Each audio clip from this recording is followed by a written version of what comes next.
Ya, jadi pengujian terhadap sistem informasi, kebijakan, dan metode organisasi untuk mengetahui bla bla bla bla bla bla.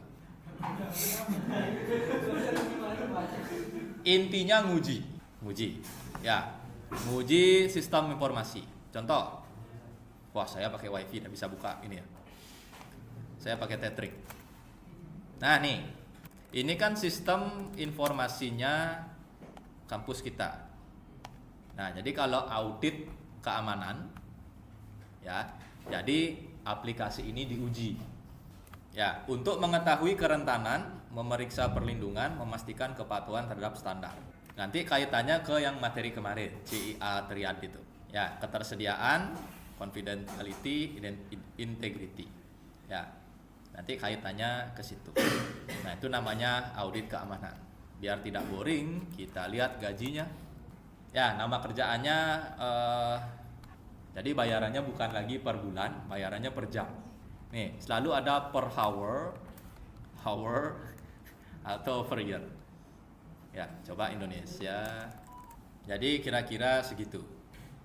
Jadi nanti kerjanya mengaudit sistem. Pak, saya minta waktu, Bapak tinggal aja saya kerja. Saya akan ngoprek-ngoprek sistem Bapak, nanti saya bikin laporan. Kalau hal itu rutin dilakukan, Pusat Data Nasional tidak mungkin bocor. PDN, Pusat Data Nasional tidak mungkin kena ransomware.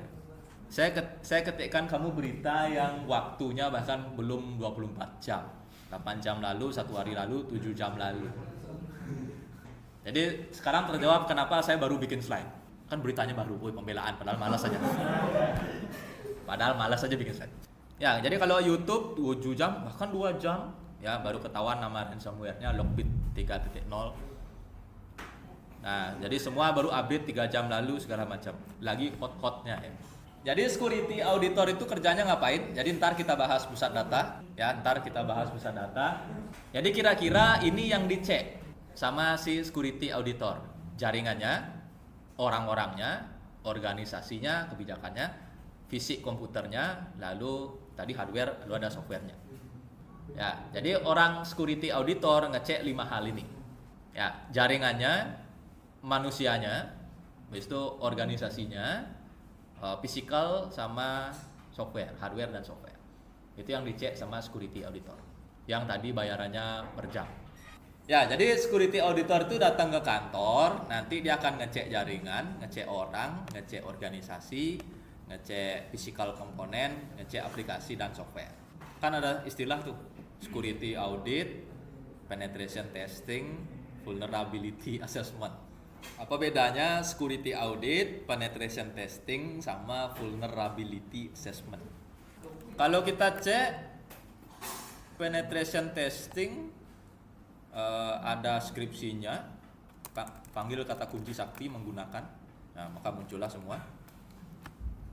Ini skripsi penetration testing. Habis itu ada skripsi vulnerability assessment. Itu skripsi lagi. Ada nggak skripsi security audit? Oh, ada semua. Ada semua dong. Persamaannya sudah pasti, ngecek. Sudah pasti itu. Ya, ketiganya adalah mengecek. Cuma ternyata ada beda. Jadi ada 3 yang berbeda. Ada punya jawaban?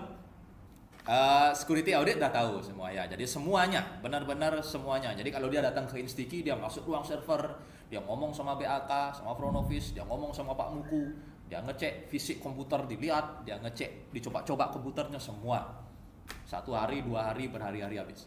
Kalau penetration testing, kita bayar hacker. Jadi kalau security audit, kita ngaudit orang secara umum. General kata kuncinya. Ya, jadi dia wawancara staf BAK. Ya, Ibu kalau login di sini passwordnya apakah sudah pakai huruf besar, pakai simbol, atau pakai tanggal lahir passwordnya mungkin?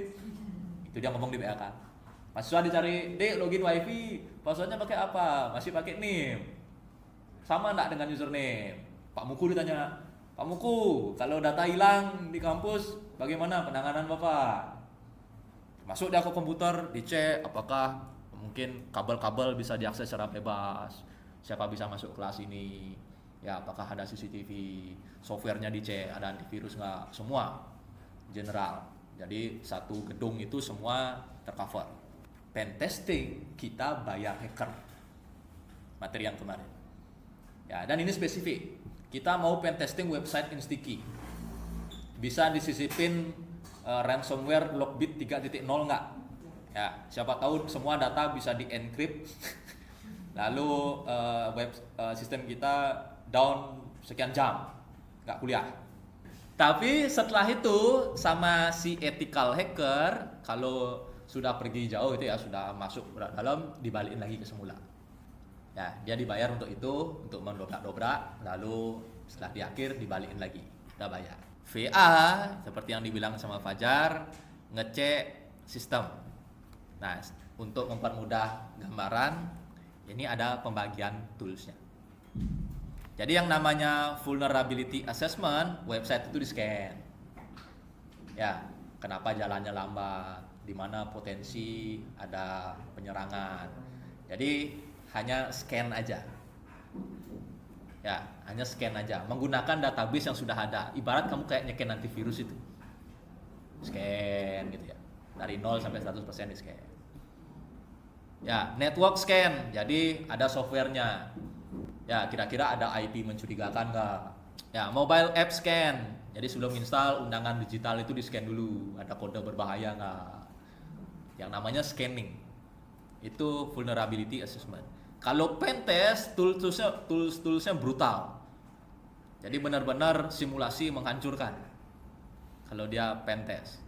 Jadi exploitation, injection semua di sini mainnya. Bedanya VA sama pentest. Jadi VA itu cuma nyeken aja. Bisa dilakukan sendiri, nggak perlu bayar hacker. Kalau pentest bayar, harus ethical hacker yang kerja. Kalau VA bisa sendiri. Ya, banyak toolnya. Ini misalnya, check your website performance. Ada website-website yang menyediakan vulnerability assessment secara gratis dan kita bisa coba. Jadi mereka itu sudah punya rule, sudah punya checklist, kita tinggal masukin aja www.instaki.ac.id. Nah, ini namanya vulnerability assessment. Menilai website kita, menilai sistem kita. Ini namanya vulnerability assessment, bisa sendiri. Kalau pen test kita bayar orang, bayar ethical hacker. Sebentar, ini berfungsi apa enggak? Coba dulu ya. Tapi semoga setelah ini websitenya masih hidup ya. Habis ini buka website nggak bisa, tamat sudah saya. Apalagi nih tanggal tua ya. Takutnya minggu depan nggak gajian takutnya. Takutnya minggu depan nggak gajian ya. Nah, ini saya mencontohkan vulnerability assessment. Jadi pakai tools sudah jadi, bisa sendiri. Nah, oke. Tahap pertama sudah analyzing remote server, berikutnya ada testing software security. Ya, jadi kata-kata kuncinya adalah check your website security, check your website performance. Nah, banyak yang menyediakan ini namanya vulnerability assessment. Kalau pentest kita bayar orang dan memang sistemnya didesain untuk didobrak, dihancurkan seperti itu. Tapi nanti dibalikin lagi. Kalau security auditor semua sampai OB diwawancara, semua dari level manajemen sampai level karyawan. Ya, security audit. Ya, security audit itu mengecek sistem biar nanti di masa depan itu tidak gagal, safety from future fail. Ya, jadi lebih dari sekedar membreak ya, masuk paksa ke dalam sebuah sistem seperti yang dilakukan oleh pen testing, atau hanya mengecek isu-isu yang diketahui seperti yang dilakukan di VA. Jadi VA itu mengecek isu-isu yang sudah diketahui. Kan website tadi kan dia ngecek, dia tuh punya database kan di balik itu kan. Gini nggak, kan gitu dia di belakang itu. Ya. Kalau pen testing dia benar-benar mendobrak, brute force segala macam. Nah, security audit lebih dari itu. Ya, mungkin kalau security auditnya mahal bayarannya include penetration testing. Jadi bisa sekalian. Ya, jadi yang paling mahal adalah security audit. Gitu, karena paling banyak. Ya, jadi nanti security audit dia akan ngecek banyak ya, firewall, antivirus, aturan password, proteksi data. Siapa bisa mengakses apa, ya, mahasiswa itu bisa mengakses apa di kampus, dosen bisa mengakses apa di kampus, ya, Pak Muku bisa mengakses apa di kampus, bagaimana ngecek user, ya, bagaimana manajemen perubahan, Ya, tidak hanya mencari masalah ya, tapi juga mencari tahu bagaimana organisasi itu menghandle soal security. Jadi nggak hanya nyari masalah di Instiki, tapi juga pengen tahu gimana Instiki menghandle. Ya, itu yang dilakukan oleh security audit. Coba kita mampir dulu ke sini. Oke, ini kan database. Ya, mereka punya rule sendiri, ya, semacam checklist yang dicobakan ke website yang tadi saya inputin, sticky.ac.id. Ya, mereka mencoba itu sendiri otomatis. Nah, ini namanya vulnerability assessment. Ada TA yang beginian, Pak? Ada. Vulnerability assessment, tambahkan kata kunci Indonesia Sakti menggunakan. Kurang tahun kemarin aja ada yang melakukan kok. Ya. Nah, barangkali ada yang punya kantor karyawan banyak, pelanggan banyak, punya website, ya sebut saja seperti toko komputer di Jalan Meduri itu, Jalan Subita itu ya. Siapa tahu mau vulnerability assessment di kantor sendiri jadi TA, boleh hubungi saya. Bisa. Tapi yang cukup gede lah, bukan website baru beli ya. Baru TA baru bikin website. Ya, tapi kita butuh yang punya akses ke dalam situ, karena nanti kan minta izin, wawancara kan. Nah, bukan tiba-tiba vulnerability assessment dari luar gitu ya, enggak. Tapi juga kita sudah ada di dalamnya. Ya, security audit akan membantu kita mencari apa yang perlu diperbaiki dan apa yang sudah oke. Ya, memastikan data kita aman, ya, tidak kena ransomware, Lockbit 3.0, hacker minta 100-800 US dollar, enggak kayak gitu ya.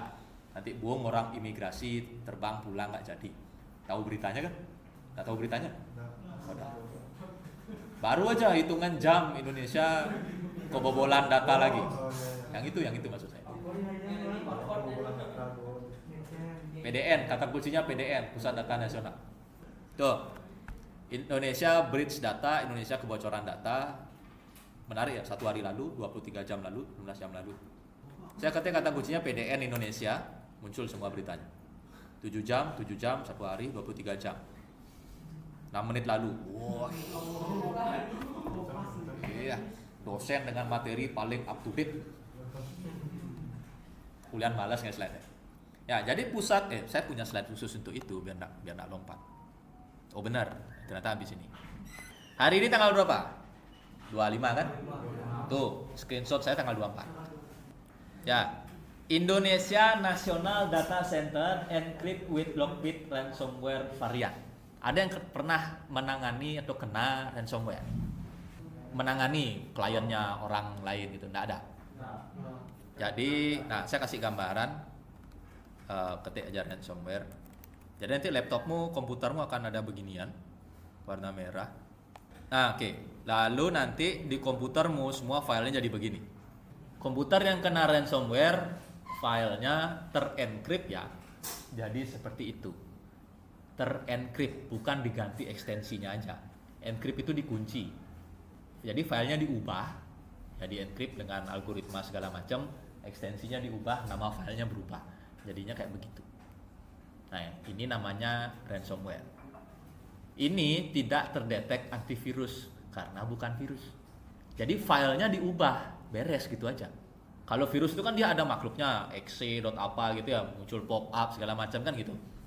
Bikin komputer lemot. Ini komputernya nggak lemot, nggak ada program aneh-aneh, cuma yang berubah hanya filenya. Jadinya begini.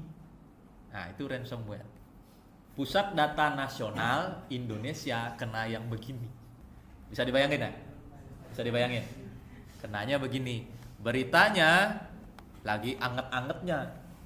Ya, anget-angetnya kayak bikin mie. Beritanya banyak. Kalau kamu mau baca sendiri ada banyak. Saya kasih analogi ransomware. Ada maling masuk ke rumahmu. Dia bawa peti besi. Dia bawa berangkas besi. Bentar, biar masuk rekamannya ya. Ada maling masuk ke rumahmu, dia bawa berangkas besi. Ya, waktu kamu nggak ada di rumah nih, dia masuk ke rumahmu bawa berangkas besi. Surat-surat berhargamu semua dimasukin ke berangkas itu. Terus berangkasnya dikunci double segala macam. Kuncinya dia bawa, dia pulang. Terus kamu datang ke rumah, kamu nggak bisa nemuin surat-surat penting itu. Yang kamu lihat adalah Ada maling masuk rumahmu, dia bawa berangkas besi, surat-surat berharga, BPKB, sertifikat tanah, ijazah, akte, semua masukin ke situ, dia tutup, dia kunci, kuncinya berlapis-lapis segala macam ya. Terus dia buat kuncinya, dia pulang. Kamu datang masuk rumah dan kamu lihat itu berangkas. Di berangkas itu ada tulisan, kalau mau kuncinya tebus 8 juta US dollar. Kalau mau kuncinya. Kalau mau kuncinya, isi tulisan gitu. Hubungi saya di sini. Kalau mau kuncinya tebus 8 juta US dollar. Terus yang punya rumah responnya apa? Oh, saya nggak mau. Saya nggak akan bayar sebanyak itu. Ya sudah. Datanya dikunci. Jadi dia tidak mencuri sertifikat tanah, akte, ijazah itu nggak dicuri, nggak dikeluarin dari rumah. Dia masuk ke rumahmu buat berangkas, dimasukin itu semua itu dikunci, klek. Pulang dia buat kunci. Dikasih tulisan. Kalau mau kuncinya ada di saya, dia kasih alamatnya jelas segala macam, 8 juta ya. Dia kasih username di forum, ya, lalu transfernya pakai Bitcoin. Kamu mau lacak kemana? Kamu mau tangkap siapa? Username di forum. Ini kayak Biorka kemarin, screenshotnya kayak begini. Kita dikasih batas waktu. Indonesia, kalau kamu nak bayar dalam waktu sekian, data ini saya jual. Kalau kasus Biorka kemarin kayak gitu. Jadi dia ambil data apa kemarin yang bocor itu KTP, NIK itu ya, yang diambil Biorka kemarin. Data kita di server kan tidak diapa-apain sama dia. Jadi dia ambil, dia jual di forum, dikasih ini. Apa dampaknya untuk kita? Ada yang punya pemikiran? Pusat Data Nasional. Kalau kamu baca berita, di situ bahkan ada sidik jari. Paling ya yang cukup terbayangkan adalah dia bisa nyamar pakai namamu untuk pinjol. Lalu akan ada orang yang datang tiba-tiba nagih utang bekas. Dan yang biasanya polanya adalah si pembobol ini bukan dia yang menyalahgunakan data itu. Dia hanya sampai menjual titik, yang beli yang lanjutin. Ibarat pencuri motor, yang nyuri hanya jual motornya. Nanti yang membongkar, menggeledah, memodif adalah yang beli motor itu. Jadi kalau maling motornya kan dibiarin itu dijual. Bukan dia yang langsung ngoprek segala macam, mecah, perpart, dimodif, enggak. Tapi ya udah dijual kondisi utuh. Yang beli baru bertindak lagi. Jadi ada polanya sama dengan curanmor. Ya, dan ini sempat rame beritanya. Ya, saya minta bantuan Google Gemini untuk bantu ngerekap. Jadi kejadian itu tanggal 20 Juni ya, terjadi di Pusat Data Nasional, di bawahnya Kominfo.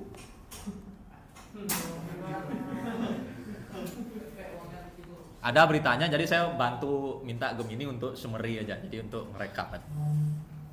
Ransomware di encrypt critical data ya, dan dia minta bayaran untuk decrypt. Impactnya apa? Waktu itu mengganggu imigrasi, jadi imigrasi itu sampai ngantri gitu ya. Dan public service, layanan umum publik yang bergantung pada PDN. Nah, jadi attackers itu menggunakan ransomware Lockbit 3. Analoginya kayak maling bawa berangkas besi tadi.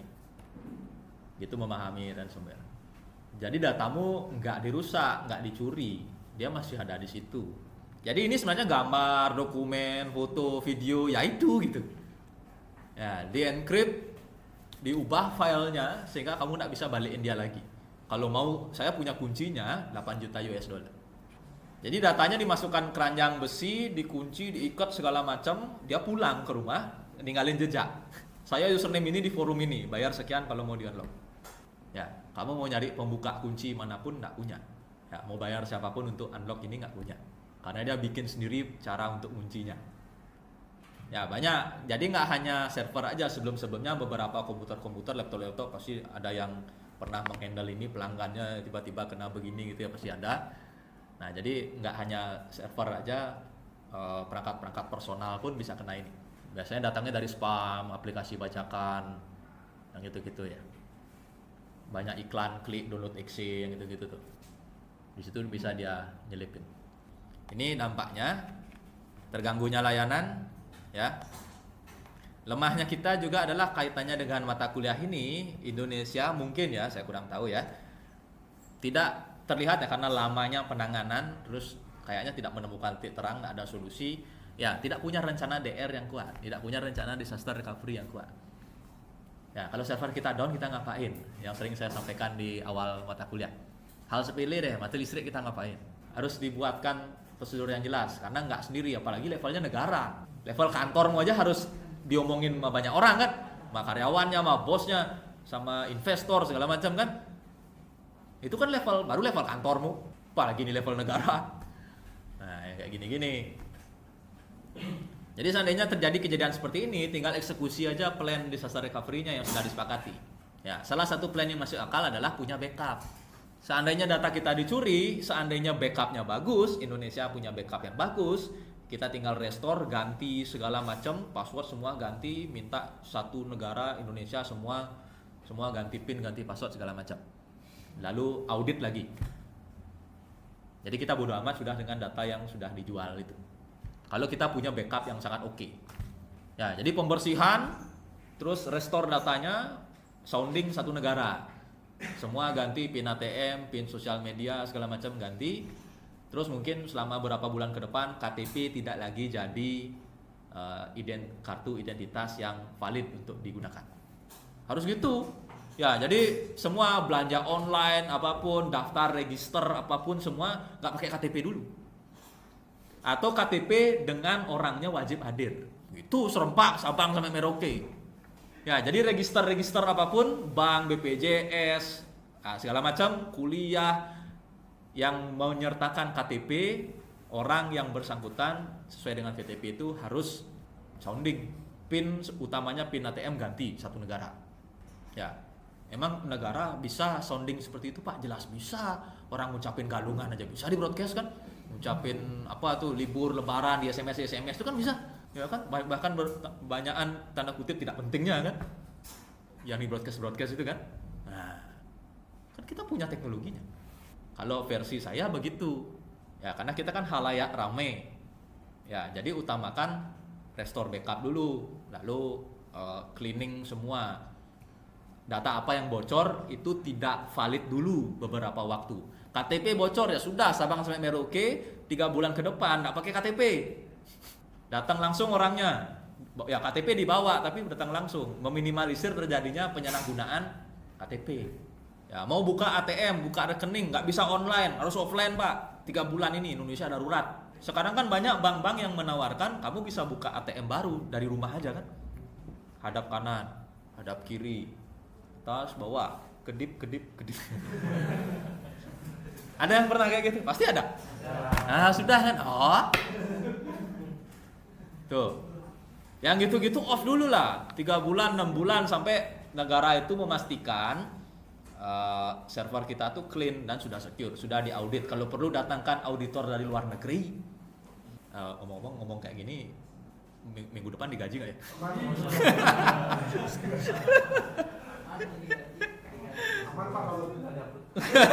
Kalau nggak diupload. Ya kalau diem gitu aja ya, nggak ada pergerakan, datanya kan udah dikunci. Kalau nggak punya backup parah, mau ngapain? Analoginya kan gitu, hard disk kita rusak, jadikan hal kecil ya, punya laptop, hard disknya rusak, biar cepat dipakai laptopnya gimana caranya? Beli hard disk baru, restore data, pakai laptop. Nah sekarang kan gitu, server Indonesia hard disknya rusak, beli server baru, restore data, nyalain dulu. Habis itu karena ini bersatu negara, sounding Sabang sampai Merauke, KTP, KK, apapun ya, hal-hal seperti itu di nonaktifkan dulu sambil lihat perkembangan. Langsung telepon auditor luar negeri, Pak lunas dulu Pak, audit sop. Mediolas nih.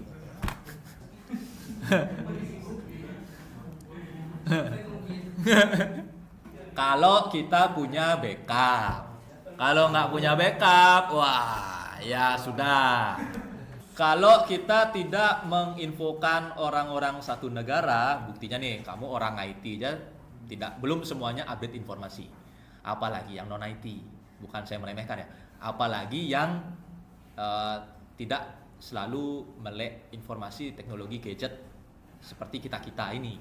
Kan berbagai karakteristik toh Indonesia nih. Nggak semuanya buka sosmed, buka gadget, baca berita kayak kita ini.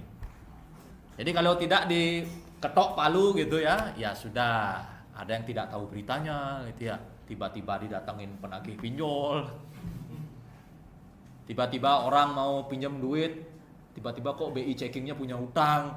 Saya nggak punya utang loh ini, kok tiba-tiba punya utang. Tadi analogi tadi adalah surat-surat berharga masuk berangkas besi. Ada yang bisa menjamin suratnya ada semua. Kamu nyari, oh BPKB nggak ada, STNK nggak ada, akto nggak ada, oh ijazah nggak ada. Pasti di dalam berangkas besi ini. Seoptimis itukah kita? Walaupun tadi saya bilang dimasukin. Tapi kan kamu tidak melihat proses itu. Seoptimis itukah kamu semua berkasmu yang hilang tuh ada di situ? Dengan 8 juta US dollar sebagai kunci. Kamu udah bayar 8 juta US dollar, dikasih kuncinya cuma ada satu kertas. Kakak gitu aja. Terus kamu lagi komplain ke ikarnya, Pak BPKB saya mana? Lu mana saya tahu? Ijazah Eskom saya mana Pak? Hilang Eskom saya ini. Lu mana saya tahu? Ini kuncinya. Kamu sendiri yang buka berangkasnya. Tugas saya adalah kamu bayar, saya kasih kunci. Kamu yang buka berangkasnya. Pelajaran yang bisa diambil udah sering banget sih ya. Ternyata kita tidak cukup kapok dengan Biorka. Kita ngundang yang lain lagi. Biorka aja kemarin ada kelanjutan berita segala macam. Kayak enak kan? Enggak, padahal segitu viralnya loh. Segitu viralnya. Menguap gitu aja. Nah, harusnya kemarin kan jadi pelajaran super. Gimana caranya biar nggak terulang lagi. Itu efek lain, datamu disalahgunakan. Efek lain apa? Bayangkan kalau investor segala macam itu menganggap Indonesia nggak aman. Misal Samsung, aduh, suun pedagang di Indonesia. Dadah itu pedagang. Gede. Lek.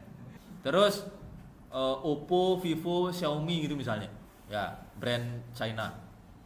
Misal. Aduh. Tinggalinlah Indonesia, nggak aman. Apa yang terjadi? Kamu beli HP impor, garansinya nggak ada, harganya mahal. Baru datang keyboardnya Cina. Investor cabut, rupiah melemah. Laptop Core i3 6 juta jadi 12 juta. Dampaknya luas banget loh. Dampaknya ini. Kamu misalnya jadi investor, kamu bosnya Samsung gitu ya. Kamu lihat report progres kan, di Indonesia berapa kita jualan, di Malaysia berapa kita jualan. Memperhatikan isu-isu juga kan. Ya, perang di Israel Palestina, emang kamu mau jualan apa di situ? Kan rugi, dijarah segala macam kan. Kan pasti tarik apinya. Tarik. Jangan dijual. Kan gitu toh logika polos ya. Sekarang kamu melihat, Indonesia datanya bocor. Siapa tahu data harga HP pokok kita bocor, kita ketahuan banyak sekali ambil untung. S22 Ultra modalnya cuma 2 juta, 3 juta gitu ya. Misalnya dijual belasan juta gitu, itu yang bocor.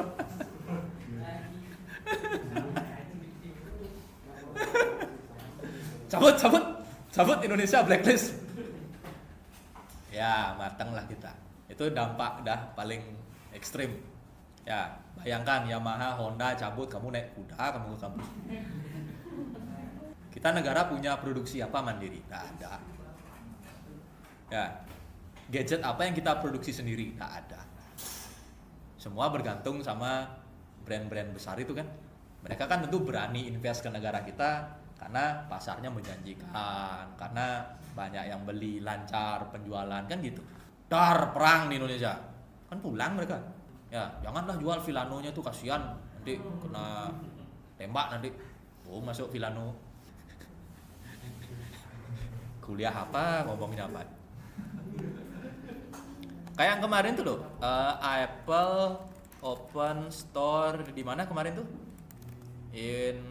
22 Juni Apple itu memutuskan untuk bikin kantor di Malaysia. Pulau yang kecil sepertiganya Kalimantan itu.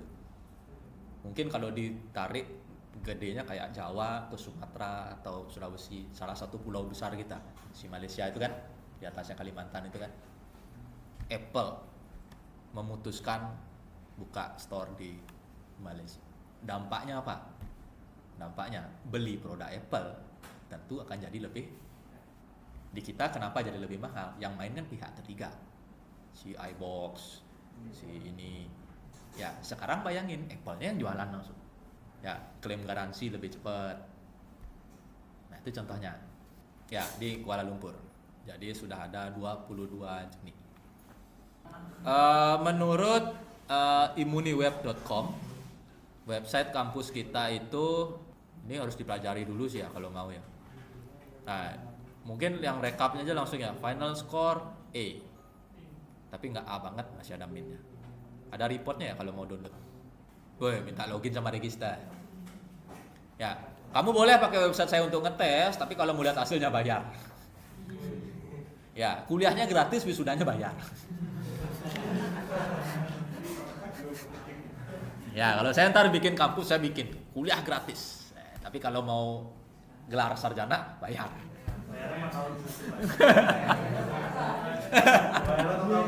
Iya. Kuliah gratis.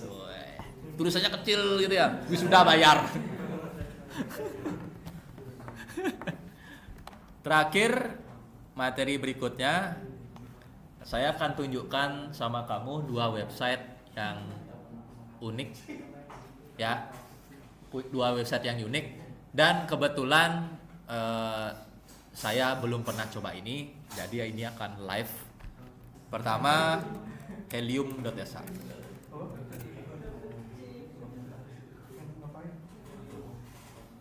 Ya. Nah, kebetulan tadi biar cepat saya udah bikin akun. Bikin akunnya gratis. Terus bisa pilih ke target. Misalnya targetnya saya add dulu. Saya pilih Instaki. Add.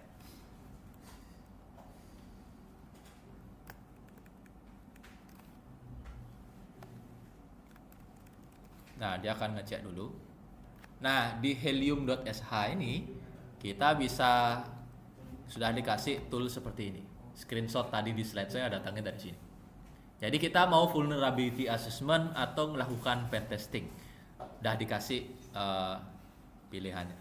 Ya, jadi tinggal diketik aja nama web targetnya apa, opsional mau dipilih basic scan atau full scan. Yang gratis bisa basic scan. Nah, cuma kita harus centang dulu, saya mendapatkan izin untuk men-scan target dan juga menyetujui syarat dan ketentuan. Terus ini website scanner, misalnya mau brute force. Nah, kalau brute force dia minta upgrade license, jadi minta bayar dulu. Bayarnya berapa? Nah, kira-kira begini. Ini sudah auto online, jadi dia bisa nyerang atau bisa mencoba website manapun yang sudah auto online. Kamu nggak perlu pusing-pusing setup Kali Linux. Jadi yang Kali Linux itu untuk belajar di bawah, di lapangan dulu, di kelas kecil-kecilan. Kalau mau main yang serius, profesional, ini sudah ada tools gratis, helium.sh ya. Terus biayanya cuma 35 US dollar, 35 kali 15.000. 35 kali 15.000 sekitar 525.000. Itu kamu bisa pakai sebulan. Kalau memang kerjanya jadi security auditor atau pen tester segala macam, ini Bang Idam beli ini gini-gini. Bayarnya cuma 500.000 sebulan. Itu kan bayaranmu per jam di kerjaan. Ya, beserta segala macam. Nah, ini tentu nggak bisa saya coba karena ini berbayar. Sharing kalau ada tools seperti ini. Tahu nggak kerennya apa? Kerennya bentar. Kerennya adalah ini punya negara kita.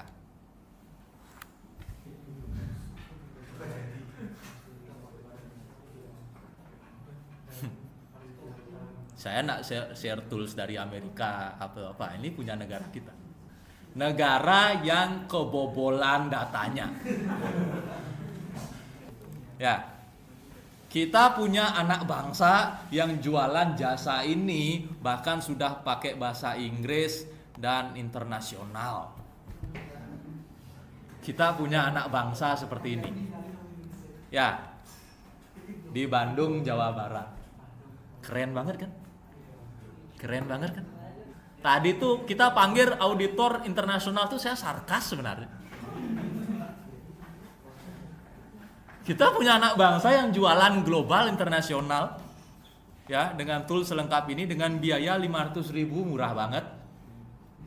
Dibanding kamu bayar hackernya 800. Ya. Hah? Iya, karena dia anak bangsa. Ya, ini salutnya. Internasionalnya dia masih nyantumin biaya rupiah. Masih ingat sama negaranya sendiri.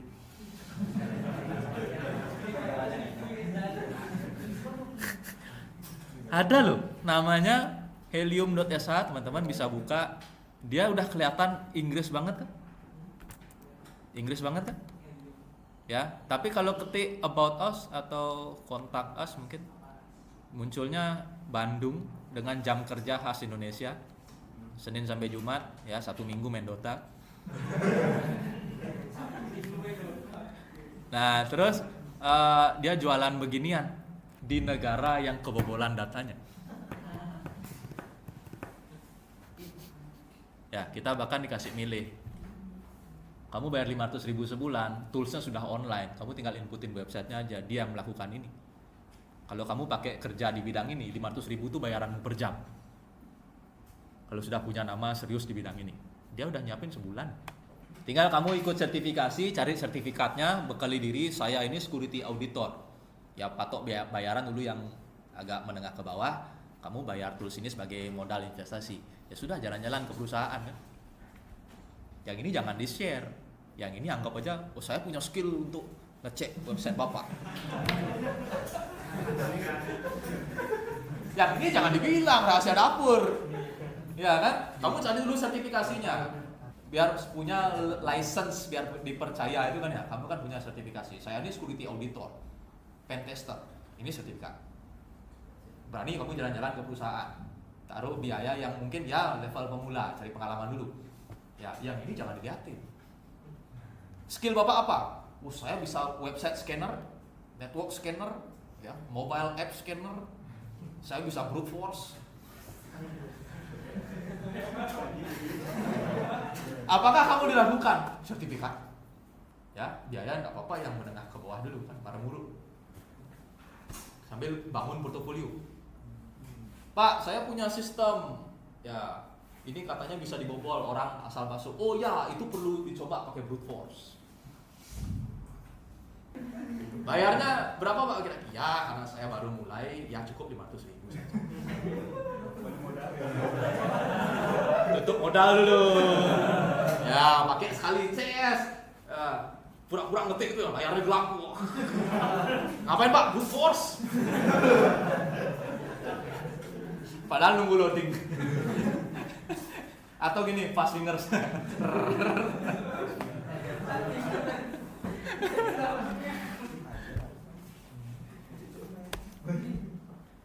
Saya belum puas sampai di situ. Saya liatin kamu lagi satu. Tadi katanya kebobolan karena ransomware. Ada loh perusahaan yang mensimulasikan ransomware itu. Ransomware as a service. Software as a service. Kamu pakai Google Docs, Google Drive, kamu dikasih software sebagai layanan. Bapak silakan pakai Google Docs saya, pakai Google Drive saya, pakai YouTube saya, software as a service. Ya, infrastruktur as a service. Ini Google Drive ada hard disknya, silakan dipakai. Segala macam. Nah, sekarang ada ransomware as a service. Ya, kami punya ransomware yang baik. Ya, Bapak kalau mau ngetes perusahaan Bapak kebal ransomware, enggak, kami punya ransomware-nya. Oh.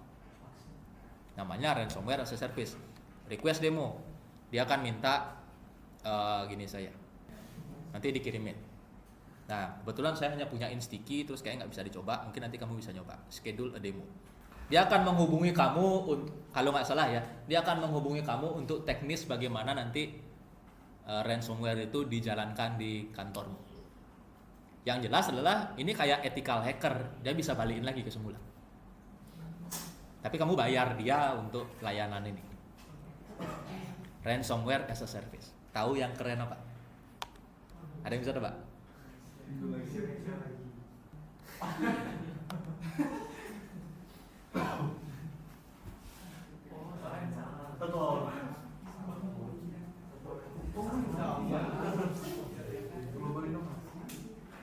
Ya, ini punya negara yang kebobolan ransomware. Kita punya anak bangsa yang jualan jasa mengamankan komputer-komputer dari ransomware. Anak bangsa, negaranya kena ransomware. Negara kita punya anak-anak bangsa yang sudah berkiprah internasional seputaran ini. Jasanya nggak terlalu mahal, ya. Apalagi kalau negara yang ngontak gitu ya, kan mereka pasti, kalian negara ngontak sih, kan gitu ya.